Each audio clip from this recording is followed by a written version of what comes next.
This video is brought to you by Brilliant. In mid-June, 10 weeks after the general election, Finland's National Coalition Party finally announced it had agreed a coalition government with 3 other parties, including the right-wing Finns Party.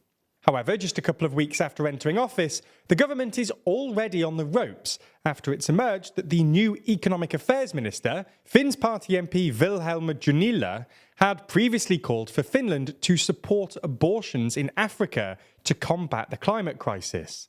2 other Finns ministers have flirted with the Great Replacement theory, and the Finns Party Speaker for the House had apparently encouraged the sexual assault of, quote, green leftist do-gooders.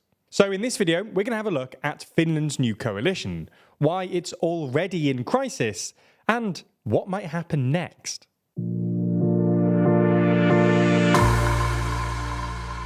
Before we start, if you haven't already, please consider subscribing and ringing the bell to stay in the loop and be notified when we release new videos. So, to understand this story, we have to go back to Finland's most recent election, which happened in early April. Previously, Finland was ruled by a centre-left coalition led by Sanna Marin's Social Democratic Party. When she replaced Antti Rinne in 2017, Marin was just 34 years old, making her the youngest Finnish Prime Minister in history by quite some distance, and she quickly became a bit of a political rock star. Unfortunately for Marin, while the SDP's vote share increased slightly compared to 2019, at April's elections they lost out to the centre-right National Coalition Party, who were then given the responsibility of forming a government.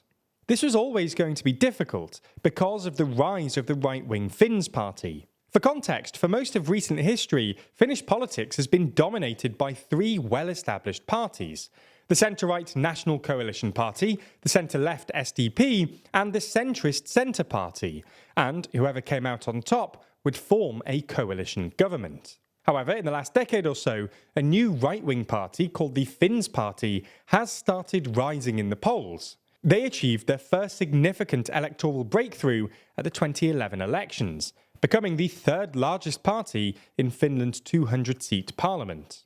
Since then, they've been a major player in Finnish politics. They became the 2nd largest party by seats in 2015, and came second again in 2019 with 17.7% of the vote and 38 seats.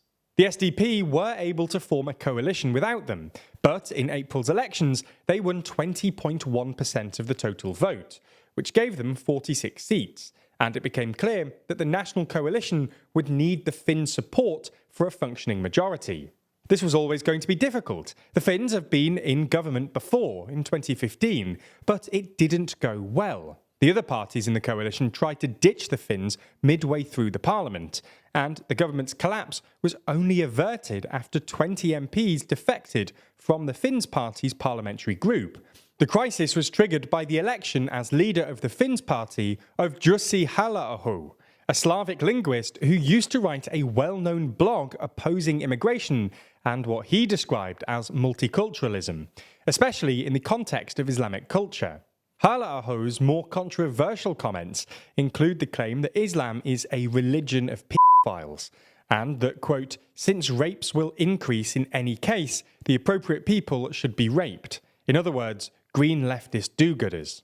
In 2008, Halla-aho was investigated for ethnic agitation, and in 2009 he was convicted of disturbing religious worship. Anyway, you get the idea. Forming coalitions with the Finns is a risky business, which is why it took the National Coalition ages to sort out the terms of the new government. Coalition negotiations lasted 74 days, the 2nd longest in Finland's history.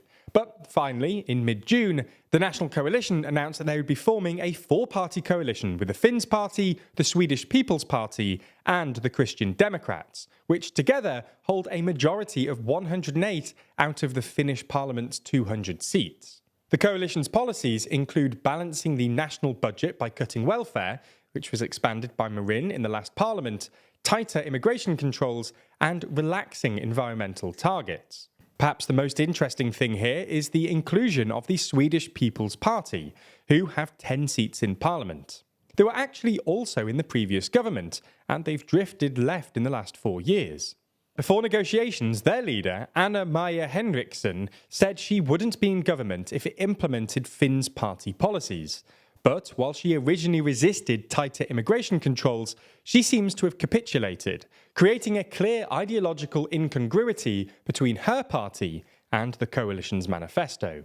Anyway, less than a month after entering office, the Finns have already dragged the coalition into a crisis that threatens to bring down the government. In literally the first few days of the new government, it emerged that the new Economic Affairs Minister, Finn's party MP Wilhelm Junnila, had previously called for Finland to support abortions in Africa to combat the climate crisis, and given a speech at an event attended by neo-Nazis. Junnila also made a joke in 2019 to do with the number 88, the numerical code for Heil Hitler, and posted a KKK snowman on Facebook while celebrating a, quote, white Christmas. While Junnila survived a vote of no confidence, 7 MPs from the Swedish People's Party voted against him, and he would have lost the vote if all opposition members had voted, and he subsequently resigned just 10 days after taking office. Since then, other comments by Finn's party ministers have come under scrutiny. 2 other ministers, Interior Minister Mari Rantanen and Trade Minister Ville Tavlo, have apparently flirted with the Great Replacement theory on their social media, which claims that ethnic white populations in Europe are being replaced by non-white people, usually from Muslim-majority countries. In February of last year, Tavlo also described, quote, EU globalism as a new kind of fascism, and suggested that Ursula von der Leyen should be tarred and feathered. The new government is also in trouble for appointing Jussi Halla-aho, the guy we mentioned earlier who caused the crisis in 2017, as Speaker of Parliament. Even Finland's super popular president, Sauli Niinisto, who usually avoids commenting on politics, admitted that the whole affair has become, quote, very embarrassing.